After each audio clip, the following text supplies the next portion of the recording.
श्री स्वामी समर्थ. जीवनातील एक नवे पर्व, प्रारब्ध आणि स्वामींचा हस्तक्षेप. प्रत्येक व्यक्ती आपल्या प्रारब्धानुसार, कर्मफलानुसार आयुष्य जगतो. कपाळावर लिहिलेले भोग भोगावेच लागतात असे म्हणतात. पण ज्या भक्तावर श्री स्वामी समर्थांची कृपा होते, त्याच्या आयुष्यात ही नियतीची गणिते देखील बदलतात. स्वामींची शक्ती इतकी अलौकिक आहे की ते आपल्या भक्तांचे दुर्दैव देखील सद्भाग्यात बदलून टाकतात.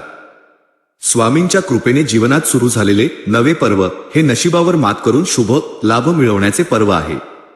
स्वामी सांगतात, अशक्यही शक्य करतील स्वामी.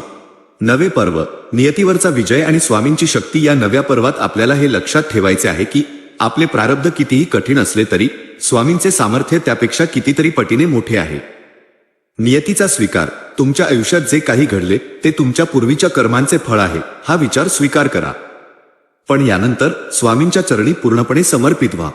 हा स्वीकारभावच तुमच्या दुःखाची तीव्रता कमी करेल. नामाचे कवच. स्वामींचे नामस्मरण हे तुमच्या प्रारब्धावर आवरण घालते.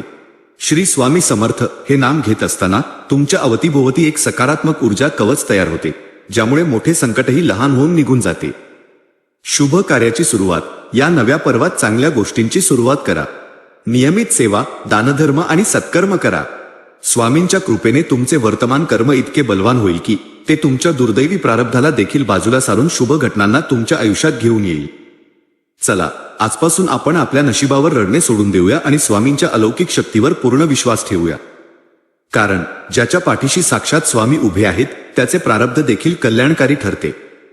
श्री स्वामी समर्थ. महाराज, तुमच्या कृपेने माझे प्रारब्ध बदलून सद्भाग्य लाभो.